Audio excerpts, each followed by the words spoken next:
विश्व में जब अमृत सूत्र देते हैं तो उन 8 अमृत सूत्रों में एक सूत्र यह भी है, यस्मान् नो द्विजते लोको लोकान् नो द्विजते च यः हर्षामर्ष भयोद्वेगैर् मुक्तो यः स च मे प्रियः।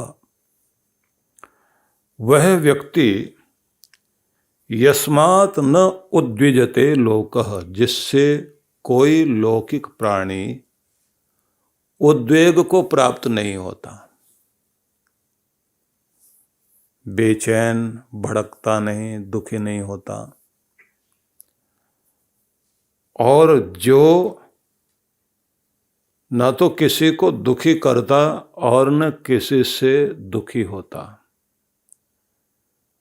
स्वयं को भी ऐसा बनाया हुआ है कि किसी के परेशान करने से, गुस्सा दिलाने से गुस्सा नहीं आता, निराश करने से निराश नहीं होता, किसी ने डरा दिया तो डर जाए, ऐसा भी नहीं। न तो किसी से डरता है, न किसी को डराता है, न गुस्से में आता है, न गुस्सा देता है, न खुद चिढ़ता, इरिटेट होता, क्योंकि उद्वेग आना,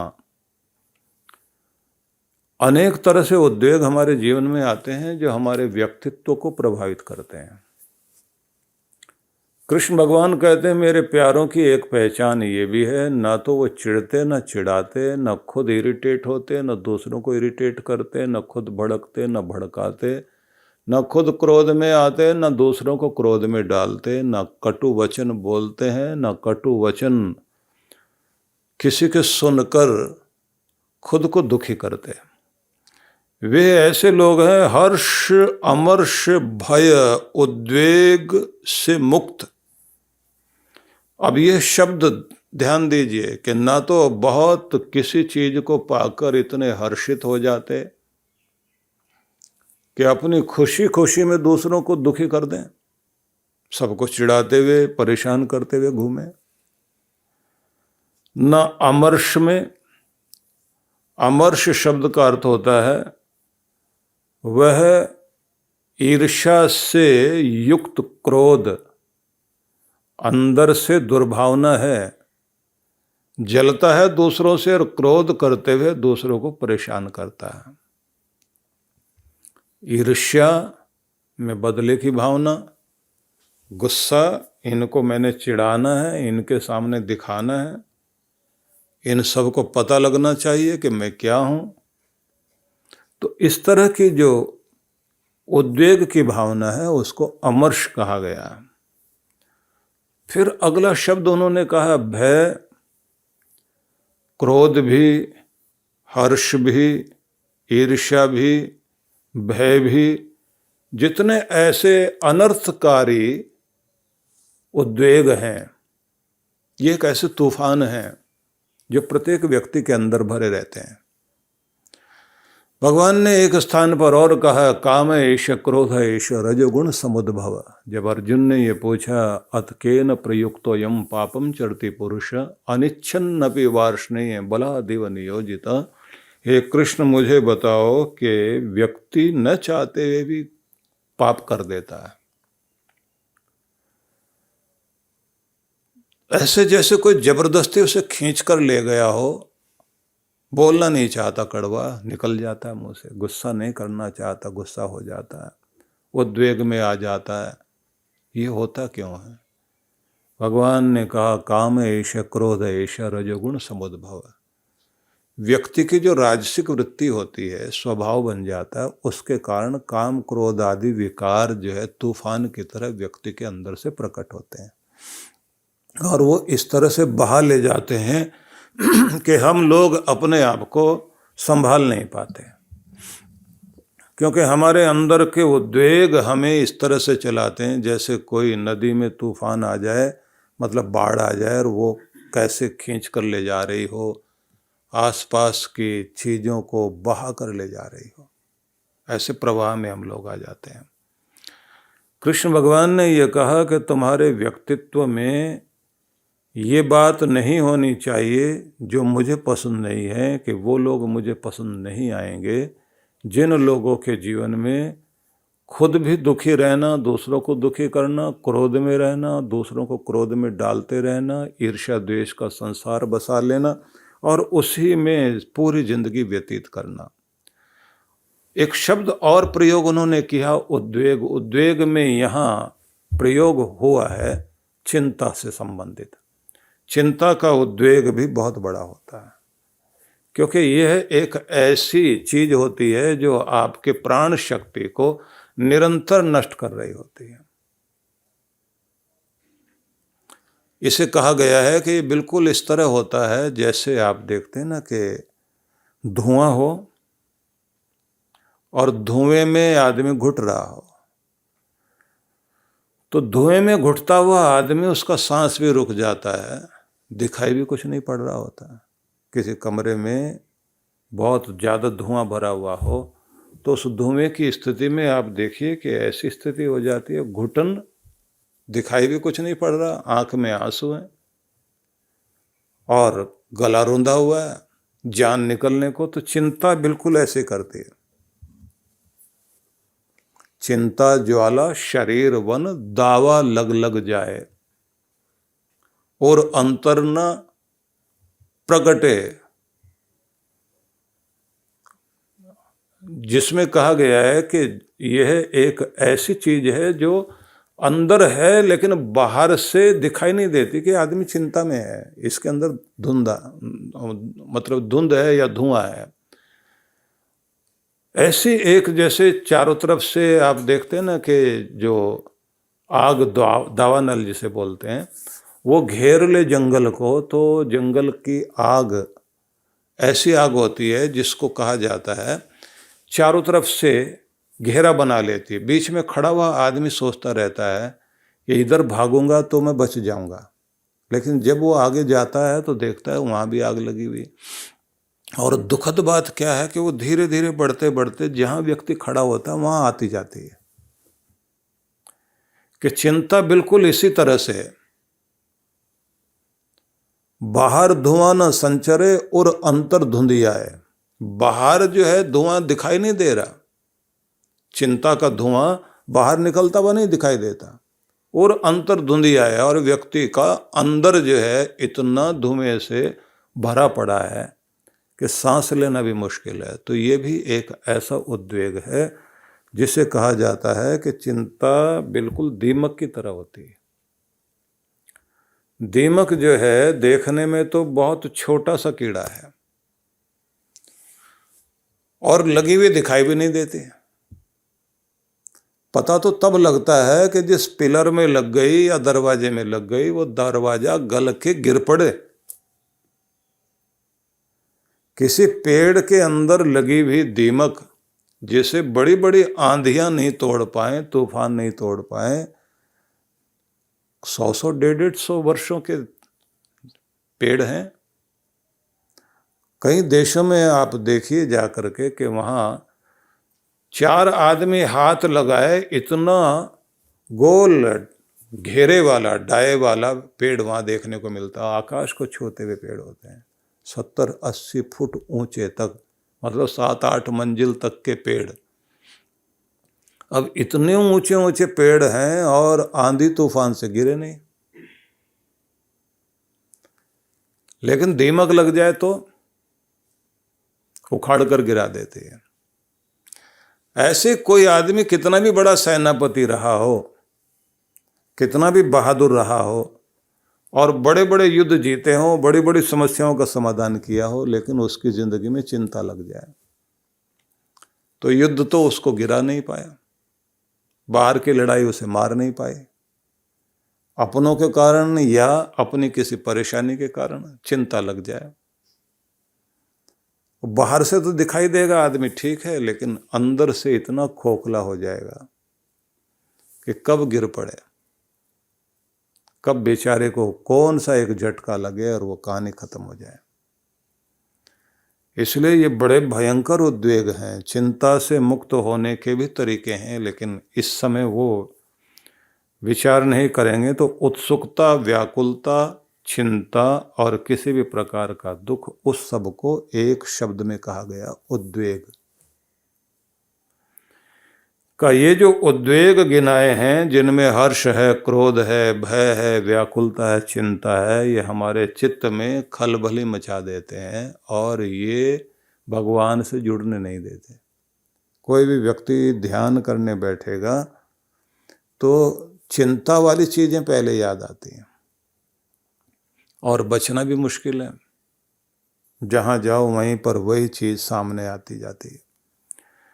तो भगवान ने ये कहा कि जो उद्वेग में न आए और न किसी को उत्तेजित करे, परेशान करे, तो ऐसा कोई व्यक्ति इन सब से मुक्त हो जाए तो फिर वो मेरा प्रिय बनेगा, मतलब मेरे प्रेम को पा सकेगा। अब प्रश्न ये आएगा कि जो बेचारे ऐसी स्थिति में, तो उनको भगवान का प्यार नहीं मिलेगा क्या? तो भगवान श्री कृष्ण ये कहते हैं कि अपनी जीवन शैली को ऐसा बनाओ कि आप इन सब से मुक्त हो सको। महात्मा बुद्ध के जीवन में एक घटना आती है कि एक बार जब वो रोज अपना संदेश देते थे, शिष्य आकर बैठते थे, तो एक दिन वो आए और उन्होंने अपने हाथ में एक रुमाल पकड़ा हुआ था, एक छोटा सा कपड़े का टुकड़ा, और आए, बैठ गए। तो गुरु के सामने शिष्य जितने भी बैठे होते थे तो वो ये कोशिश करते थे कि उनके मौन से और उनके आभा मंडल का भी लाभ हमें मिले। तो इसलिए जितने भी लोग बैठे होते थे बहुत अधिक मौन में होते थे, शांत होकर बैठना, और उनके भीतर चलते हुए उस शांति और प्रेम करुणा की रश्मियों से स्वयं को जोड़ते थे,